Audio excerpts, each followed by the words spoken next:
That moment when best girl can turn into second best girl and can turn into any other best girl.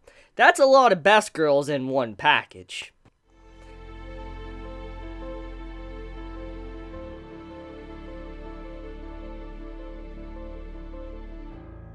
At last, finally, the reveal of Toga being Kami is here.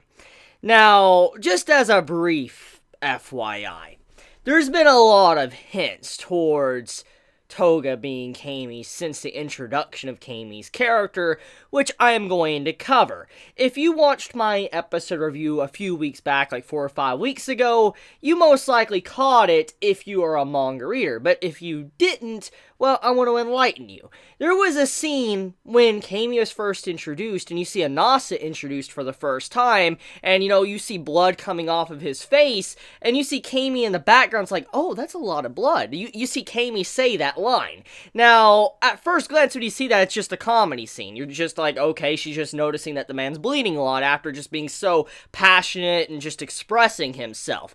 But that was the first sign that Kami is a little bit off, noticing certain things like that.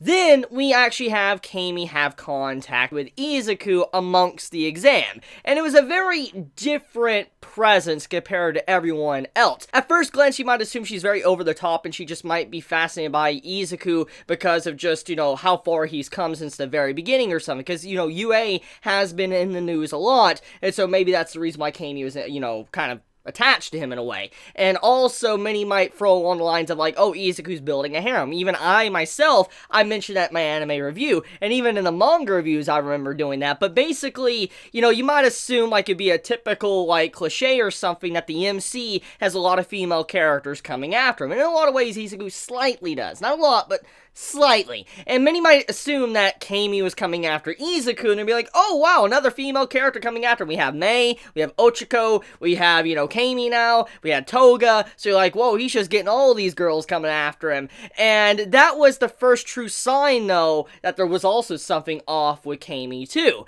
And when you look at her way she expressed herself towards Izuku, was that something very similar to how Toga was when we really got her character fully introduced for Season 3. Now, let's back up for a second, okay? Let's just hold the phone and back up to the first half of Season 3. You remember when the villains invaded the forest, the villain invasion, what happened? And you remember how we had Ochiko and Tsuyu versus Toga. That was a brief little fight. It wasn't that long, but we got to see, Toga for the first time, the introduction of her, and see how she kind of fights. And she was extremely dangerous. I mean, she was very quick, fast moving, and when, Ochiko and Tsuyu, dropped their guard, she was just right on top of them, and they almost had their lives they were gone. And when you look at her fighting style, it was very similar to how Kami fought, how she was maneuvering around. She didn't really use anything crazy, but if you notice the way she fought when she was, betraying as Kami, it was very similar to, what she did in that fight against Ochiko and Tsuyu. So there was another correlation there. You can see just the link there, but also it's not just that, hiding her presence. That's what she did against Tsuyu and Ochiko, which is what, Izuku was kind of interested in, why he was going up to the other schools like, hey, could you tell me that trick of how you're able to hide your presence? Well, there you go. That is the reason.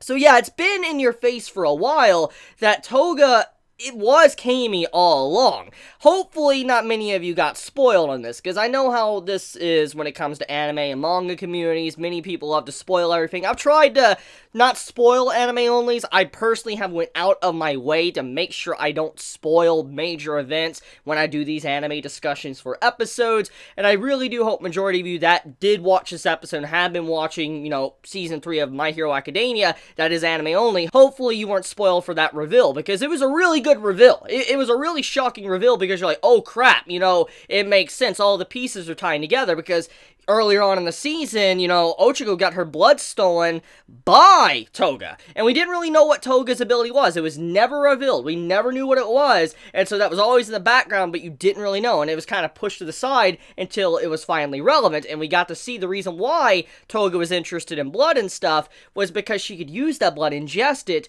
to transform, which in a lot of ways is very similar to Stain. Now, Stain, as we know, when he ingests blood, he can paralyze people, while Toga is someone, when she ingests the blood, she can actually transform into them. And depending on the amount of quality of blood and all that, it depends on how long she could truly be, transformed, how long she could stay in her transformation state. So we gotta calculate this for a few seconds.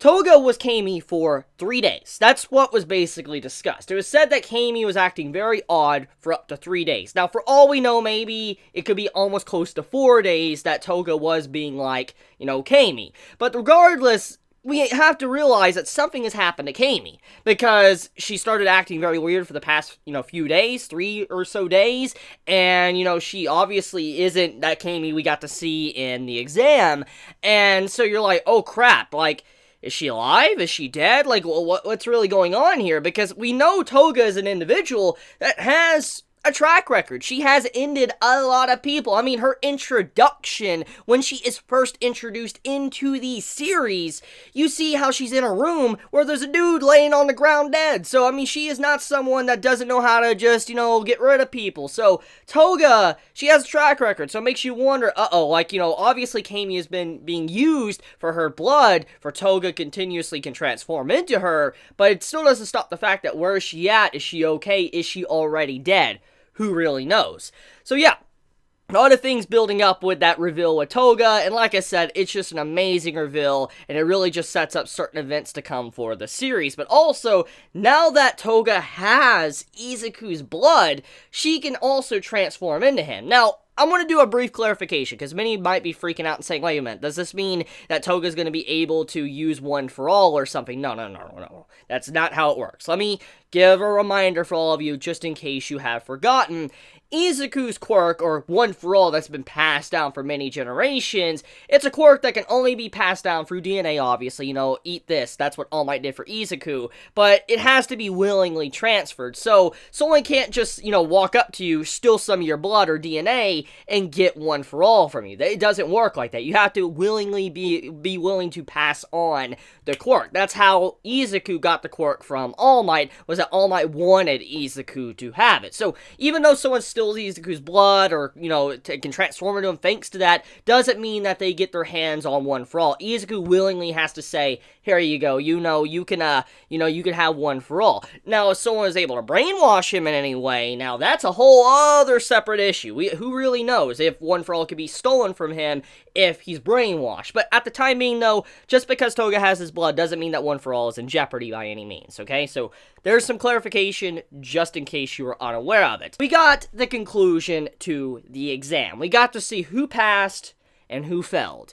Now, majority of the characters we expected to pass did pass. Izuku passed as well. I mean, it was kind of obvious when you think about everything that's happened in this mini arc. Izuku needed a pass. I mean, he did pretty much almost everything right. Even going out of his way and waking up Inasa and Todoroki in the last episode. It's like, what the hell are you doing and all that? Get back to work. He was always pretty much in the right until, earlier stages when he was being told what to really do. But after that, when he got the ball going, he did his job right, and he was able to pass. Now, the people that failed, though, Todoroki, Bakugo, and Inasa, those 3 individuals, it's kind of scary to think that these top 3 characters lost. Now, Inasa, we haven't really had a lot of time connect to him. We got to see a little bit of his backstory. We got to see the reason why he was treating Todoroki like he did, but we haven't been as closely connected to him as Bakugo and Todoroki. And so, the biggest shocker here is that Todoroki and Bakugo lost the exam. They were not able to pass the exam whatsoever. Now, many might assume, okay, it makes sense why, Todoroki and Inasa didn't pass because of the argument that they had in the previous episode, which does make sense. That is one of the big reasons why they were not able to pass. But many are be like, whoa, Bakugo? Bakugo did not pass? And when you really think about how he did not pass, it's because of his attitude, which was pointed out a couple episodes ago when he was rescuing people, that they were really upset with how he was acting, how he was very brutal and not really being considerate. Even though he was probably saying the right thing, he was being too brutal and he wasn't really considering the feelings of individuals. And so because of that, that's probably why his points went really far down, is because he just wasn't being nice whatsoever. He wasn't truly acting like a kind, innocent hero, someone similar to Izuku. So yeah, Bakugo lost, Todoroki, and Inasa, and the question is, what is next? Well, we are revealed that they can make up a makeup test. There's a makeup test, they gotta wait a couple months, they can do it again. It's like basically summer school or so, and they gotta, go out of their way and make sure if they can pass or not. If they do, then they can get their license. But they're going to be having a lot more extra work on the side now instead of just schoolwork that, Izuku and everybody else in the class is going to have to do. So they're going to have a harder workload. Like, their workload is going to be insane compared to what it is right now, and they do have a chance to make it up. But the big point here is that failure actually is something that is necessary in this society, but almost any society. And, let's kind of get into that. See, many might be looking at this like, it sucks that Bakugo, Todoroki, and Asa failed, and they're like, why didn't our boy Izuku fail? Like, well, why didn't he? And here's the thing, Izuku's already experienced a lot of failure. Like, he actually experienced failure in this season of My Hero Academia. Remember how he felt when he broke his arms and he realized how useless he was, what he really couldn't do anymore? I mean, he kind of blamed himself for the reason why All Might was in the situation he was in, why All Might had to go up against All for One like that. I mean, if Izuku wouldn't have broke his arms and stabbed everything, he might have been able to stop Bakugo from being captured, and then eventually having All Might and everybody charge into the villain's hideout. So, we've already seen this in this season, that Izuku has blamed himself, he has experienced failure. I mean, failure of getting, Bakugo back in that last second. So, he's experienced it. He has, and he knows how it feels to just not be able to save someone that's literally right in front of you. And many might, forget about that Izuku has experienced failure, which has progressed him tremendously, because now he's not just using his arms, going in, beating the crap out of things. He realizes he's got to tone it down. If he doesn't, he's not ever going to be able to use his arms again, so he's only using his legs at the time being. So, Izuku's experienced failure, and he's progressed, which this is something that Bakugo, Todoroki, and Anasa need to experience. They need to experience failure to really progress their character. See, Todoroki and Anasa, their failure was that they got too emotional, they had hatred and anger inside of them, and they let it control their feelings to where it put everybody in danger, and I discussed this heavily in my last episode discussion.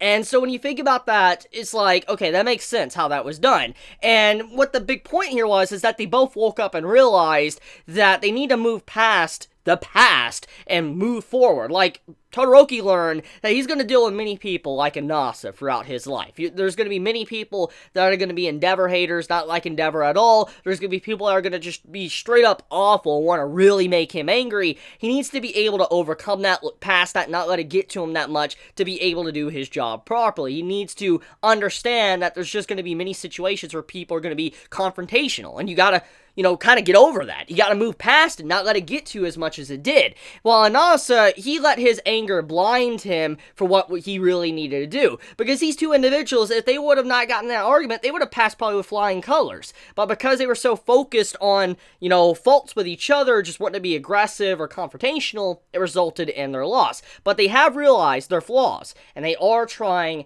to move past it, which is why they're able to take a makeup exam. Now, this is also a big turning point for Bakugo as well. See, Bakugo, he's always been someone very aggressive, very angry with everyone, and he's constantly been told that he has quite the mouth on him. He's a little bit angry, and he has toned it down somewhat compared to how he was from the first season. He's had major wake-up calls, time and time again, ever since the beginning of this series, ever since Izuku kind of beat him in the first season. He's had wake-up calls, and now he's realizing, like, he's not top dog, he's not the best in the class, like, he may have been, the best a long time ago, but he's not. Many people are progressing past him. He's amongst a lot of exceptional people that could be really great heroes. He realizes that he isn't truly the king of everything. He needs to really put in the effort and understand people are putting effort alongside him. It's not just him that's always going to be on top. And he's constantly been pretty much pushed down and down since the very beginning, and this is a next step for his character development, to realize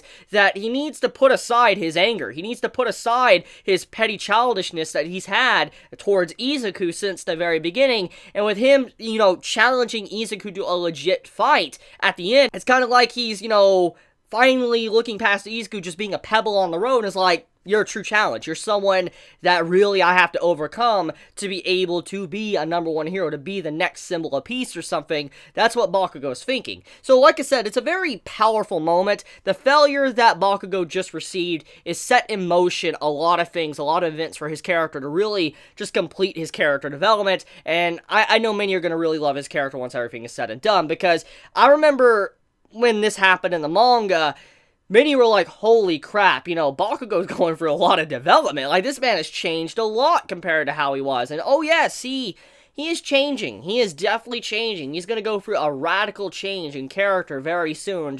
It's definitely exciting, and I'm looking forward to it as a manga reader watching the anime series. So let's talk about the Bakugo fight at the end. So at the end of the episode, Bakugo straight up's like, Izuku, fight me. And not to repeat what I basically already talked about, he's like, let's get this on. Like, I want to fight you because, I thought you were a pebble, but you were already one step ahead of me. You were acknowledged by the very man that I wanted to be, like All Might. And so, he knows now if he truly wants to be as good as All Might, he needs to also overcome Izuku, and he's probably in that stage right now where he might acknowledge Izuku for his own talent, his own power, and he needs to suck it up and realize that. So, that's also what this fight means. Like, will he acknowledge Izuku, or will he continue to be, like, your scum, your brat, or whatever, and just throw him to the side? Who knows? The All Might and All for One scene. So, in that scene, you see a lot of, like, parallels, connections between All for One and All Might, how similar they really are. They're very alike. Even though one is the symbol of peace and one is the symbol of chaos, they are very similar. And I've talked about this a lot in my reviews when the fight was going down, that they were two pillars on their represented sides literally clashing with each other. And once again, we get to see how similar these two pillars are when they're just having a casual conversation, or not really casual, but having a conversation with each other. All Might's trying to get information out of All for One, and All for One's trying to get information out of All Might. And it's a very interesting scene, because when you really look at it, the one that really won that convo between the two was actually All for One, because he managed to get a lot of information out of All Might, while All Might really got nothing out of All for One in that entire conversation. And to explain what I mean by that, is that remember what was said by the police officers. Like, do not say anything about the news. Don't, let him know any information. Keep it very strict. He's not allowed to know anything. And he was able to gain a lot of, emotion and information from All Might. He was able to realize that what he thought was happening out there in the world was legit happening. He confirmed it by how angry All Might got. And that's the thing, though. See, All for One knows how to make All Might angry. He knows how to just get under his skin and really, really make him angry. This has been something that's been showcased for a while now, since Season 2, that All Might's had this darker side to him to where he really does not like All for One. I mean, like I talked about a while back in my Season 2 reviews, is that he pummeled All for One so bad to where his body looks like that. You don't do that as a hero. You don't beat someone that bad to where their body doesn't even look like a human face anymore. It doesn't. You don't do that as a hero. So it shows how angry, All Might was towards All for One. All for One really knows how to get under his skin and just really irritate him, and that's what happened. He got irritated, and All for One won the convo, because he's like, that's what's going on. He's like, All Might, how do you really feel? And just like that, that was so good. And I love All Might's retort, because it's a very powerful line. He's like, I will not allow you to get away with this. I will not allow Tomura Shigaraki to kill me. And you just see how he declares this, and he walks out, he does the cape flip, and he walks out. By a large margin, that was probably my favorite scene of the episode. And the reason why I say that is because as a manga reader that knows what's coming and all the nitty-gritty of things that will happen in the future for the next season and everything, that line from All Might holds so much weight. It's a very powerful scene when he's like, I will not allow Shigaraki to kill me. And man, that's great. Now, amongst that scene though, I especially love where All for One's like, I'll allow you to believe that I'm stuck. I like that. I do like how he basically implies that he's like, if I wanted to, I could get out of here. That's kind of what he was trying to say towards All Might, but he's like, I'll let you believe that I'm stuck for the time being. It makes you wonder, is All for One really stuck? Is he stuck inside of Tartarus, the prison? That's a big question that many might have, because when you think about what All for One is, he was like the criminal overlord. He was this man that, honestly, untouchable for so long. He's lived for a very long time. I mean, he's like the main nemesis of One for All. And you're like, with this man having so many quirks, is he truly stuck? Is he truly captured by the police force? Is he truly stuck there and can't get out from Tartarus? Because remember what he did say when he was captured. Just, giving some clarification. He said that, for now, I'm going to allow Shigaraki to experience failure and allow him to know how it is to be alone and allow him to evolve and adapt to situations without me being there, because he is now nowhere near Shigaraki. Shigaraki will be forced to mature and learn from his mistakes, and that's what All For One has been teaching Shigaraki. So it makes you wonder, like, is he just staying there because he wants Shigaraki just to mature? And when the time is right, he will break out? Who really knows? But it does bring up an interesting question of All For One. Is he truly stuck or not? And will a prison, outbreak arc eventually happen? Now, there is a couple of things I do want to talk about that was cut from this episode or previous episodes I've been meaning to talk about. And no spoilers. Do not worry. Not going to spoil anything. But there is two things that have been cut. One, Stain.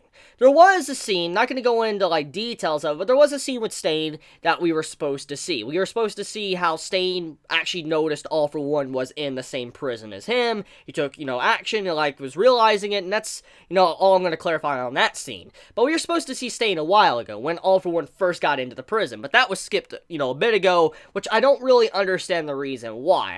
I don't really know why that was skipped. Now, there was a scene in this episode that was skipped, and personally, I think it's going to be added back in. And the reason why is because it's too important, too vital for the series, especially for the next season of the anime, that there's just no way they can skip it. Because if they do, that it's going to be a major failure on the anime's part. It's going to be really bad. So, I doubt the scene that was skipped this episode is not going to pop up again. Because the reason why is they're probably saving it either A, for the finale of Season 3, or for the start of Season 4. It's going to be one of those two. It's either going to be the start to set the tone for Season 4, or it's going to be the end of Season 3 to set the tone for the upcoming, season. One or the other. But the stuff that was skipped, you know what I'm talking about, manga readers? It's probably going to be added in. There's just no way Studio Bones, after all the tremendous work they've done on this series, that they would skip something just so important after going so far for the story. I doubt that. I really do. So we do have set up that, the school that Kami was going to, and, they were up against, class, A was up against the school.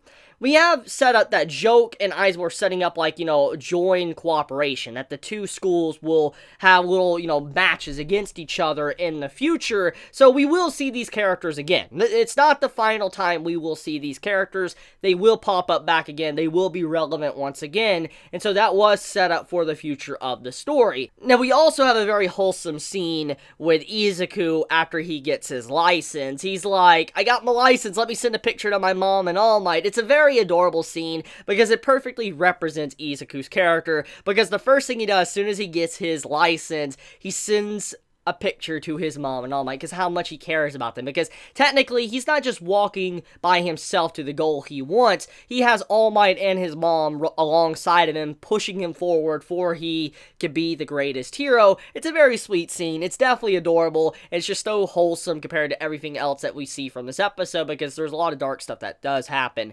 within this episode. But that's about it. So let me know your thoughts in the comments below. If you enjoy my content, please subscribe. If you like this video, please leave a like. And if you want to get notified for whenever I upload a video, please click the bell icon down below. And with that, Chibi out.